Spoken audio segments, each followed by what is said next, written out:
I'm sitting in the 24th Detective Squad in Manhattan one night. Phone rings, and it's a call from the latent print unit. Those are the guys that try to identify the fingerprints that are lifted at different crime scenes. They tell us they got a hit, and they said it's from a homicide that happened years ago. So we're all like, why did it take so long to come through? And they were like, well, we got some new computer equipment, some new programs. So we're like, great.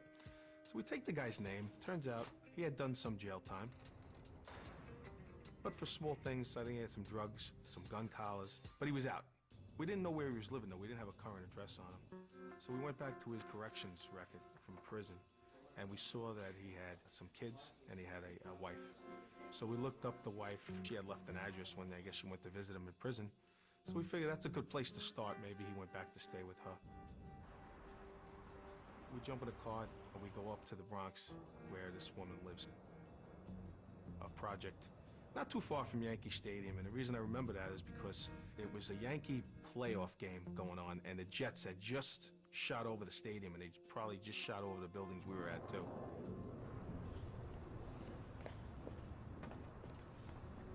We go up to the apartment, and sure enough, this gentleman's sitting in there with his children around him watching TV. He says, what can I do for you? We need you to come down to the station just for a few minutes. Routine questioning, that's all it is. So he agreed to come down. All right, thank you. Hey, baby, I'm about to go to the store real fast. I'll be right back. Thank you for your cooperation. No problem. I mean, he had a normal job at this point. I think he was working at a butcher in a supermarket, and, you know, he probably hadn't been in trouble since he got out of jail, you know, and he looked like he had been out about 4 or 5 years. We asked him if he had hung out anywhere in that area, and he said, no, adamantly, I'm a Bronx guy. When I was in trouble, I always got in trouble in the Bronx. I was never in here in Manhattan, and denied ever being in the area. We had him write a statement out. I always felt it was good to get a statement on a guy, because now you can always revert back when he tells you something different later and say, wait a second, you just wrote something else. A little while goes by, and I had an idea. I said, the building that the murder happened in was right across from the 24th precinct. I said, let's bring the guy to a window that faces that side of the building and ask him. We point to the building. We said, you ever been to that building before? And he looked at it for a couple of minutes, and he said, no, I never been in that building. I said, never ever? Visit friends, relatives, nothing? Nope, I got no friends, no relatives in this area. I said, okay, we go back to the interview room. Now, he looked like he was starting to sweat a little bit to me, and I think at that point, he might have realized what he was there for. You know that guy that was killed 5 years ago? Nearby here? A lot of guys get killed every day. You know nothing about this. He finally admits to going to the building, and he tells us this tale.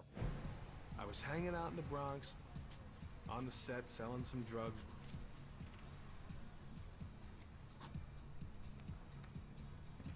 A guy named Flacco, that I know from the block, comes up to me and says, hey, I gotta go collect some money from a guy. Can you come sit in my car and watch my car while I go up to the guy's apartment? So he agrees, takes a ride with Flacco. He says Flacco parks the car, he stays with the car, Flacco goes in the building, and Flacco comes out about 20 minutes later and they leave. And that's it. That's all that happened. I said, okay. Write it down. So now we have 2 statements on the guy. We said to him, we're gonna be honest with you. We have your fingerprints inside an apartment in that building. After about 20 minutes, he said, yeah, I was in the apartment. I said, well, tell us what happened. He said, well, Flacco wanted me to go up there with him because this guy owed him money, so I went with him.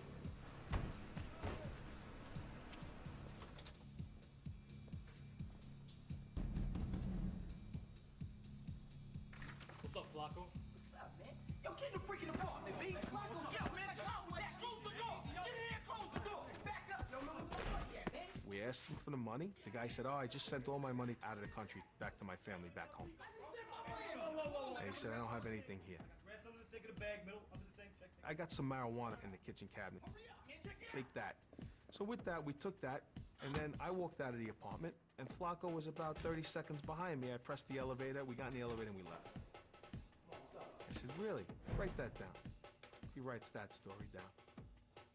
After about half an hour of going back and forth over that story, I pull out the crime scene photos. I threw the most gruesome photo I could find on the table of this guy's head opened up, and I tossed it at him. His ankles and his wrists were tied up, and he was shot right in the forehead. And with that, he looks at it, and he goes and he throws up in the garbage pail.